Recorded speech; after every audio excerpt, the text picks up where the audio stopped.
So first I'm going to start off by talking about some of the definition of affirmative action and some of the origins so that we have a little bit of background going into the scenario and so that we're all on the same playing field when we're in discussion so we know what we're all talking about. So first of all, the definition of affirmative action is that it is a government or private program designed to redress historical injustices against specific groups by making special efforts to provide members of these groups with access to educational and employment opportunities.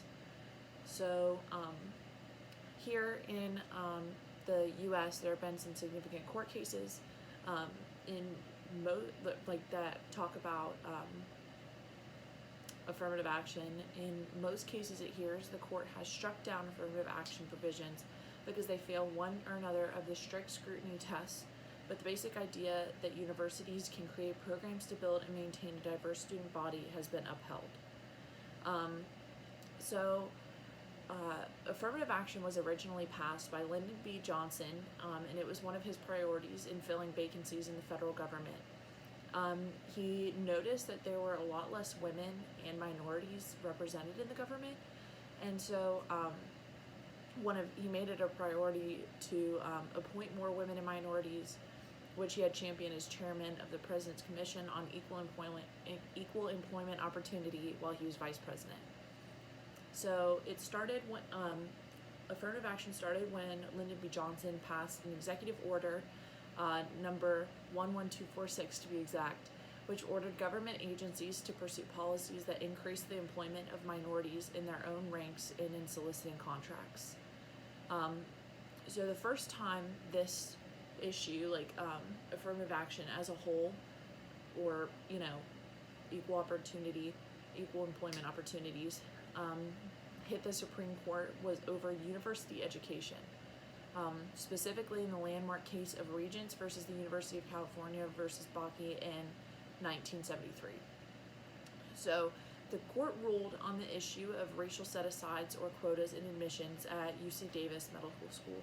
So of the 100 slots in the medical school, 16 were set aside for racial minorities, and the student felt that this meant less qualified people got into med school and that he didn't. And so he believed that was the reason that he didn't get in. So the court ruled in his favor, saying that racial quotas were not allowed since they did not provide equal opportunity. But they also ruled that affirmative action programs were allowed if they served a compelling government interest and were narrowly tailored to meet that interest. So one of the more interesting things about this decision is the kind of things the court said constitutes a compelling government interest. So they rejected the idea that righting historical wrongs was something that the government should undertake, aka allowing Native Americans into public institutions because their land was taken and they were forced out of their land, 100 or 200 years ago. So they said that it was a compelling government interest in ensuring diversity on college campuses. So as long as the colleges were able to prove that they were ensuring diversity, they were allowed to continue with the proceedings. So today we're going to be talking about the Students for Fair Admission versus Harvard. So here are just the facts of the case. So a group of Students for Fair Admissions is accusing Harvard University of considering someone's race too much in the admissions process, which they argue is making Asian American applicants meet a higher bar and a higher standard. So the ethical question at hand that we're going to be discussing is it ethically permissible for colleges to discriminate against applicants in the admissions process on the basis of race, legacy, wealth, or disability in the name of diversity and affirmative action? So right now we're going to take our vote, the first vote, and then we'll come back and talk about a little bit more of the case. Okay, so we just took the vote. Dr. Fuller, you got all of them counted? Okay. So we're going to move on to some other things, the pro-con arguments, biblically and non-biblically. So first of all, we're going to talk about the arguments for affirmative action. So First of all, basing decisions solely on GPA and SAT alone is impossible. So Harvard asserts that basing decisions solely on grades and test scores would be impossible and advocate for another form of viewing the entire student. In a legal filing submitted before the trial, Harvard officials said the school received more than 37,000 applications for roughly 2,000 spots in the class of 2019. The university said more than 8,000 of those applicants had perfect grades and more than 5,000 had a perfect math or verbal SAT score. Considering things like a student's extracurriculars, volunteer work, and race in addition to their grades, the institution argued, is necessary to achieve a more diverse class than it could get through test scores alone. For Harvard and the civil rights groups defending its admissions policy, being able to consider race, even if it's just limited to Justice Kennedy's, quote, factor of a factor framing, it is necessary to ensure that students of color continue to make it to Harvard and into similar schools. And in this case, diversity benefits both the majority and the minority. So now we're going to do the arguments against. So affirmative action prevents people that meet a school standard on most factors other than diversity from being able to attend the school, which in turn could be reverse discrimination. Other questions to consider are, does ethnic diversity ensure diversity of opinion? Does affirmative action really help minority groups, or does it help privileged members of minority groups and further systematic racism? Ethnicity is merely one way to look at diversity and only tells one part of the story. For example, what if a Latino child was adopted by an Asian family? Does that child still fulfill the same cultural void as their race suggests? So now some biblical arguments. First, we're going to do the 4.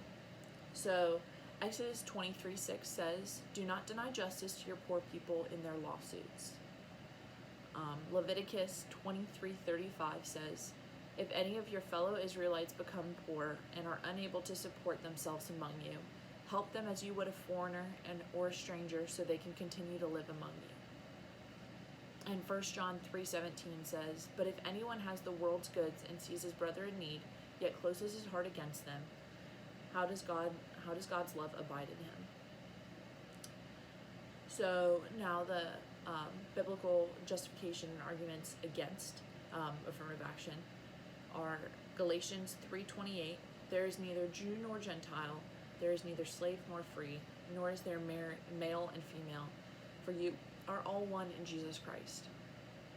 And 1 Samuel 16:7 says, "But the Lord said to Samuel, 'Do not consider his appearance or his height, for I have rejected him.'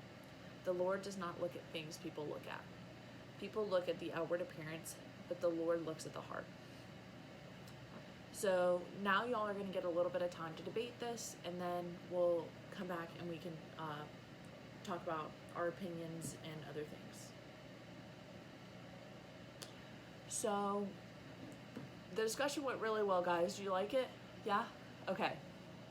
So right now we're going to discuss why this is important. So originally I didn't really think that it mattered, but up until now, most cases about race in college admissions have been brought by white plaintiffs like Fisher, who argue that they are harmed by reverse discrimination and therefore pushed out of colleges by less qualified applicants of color.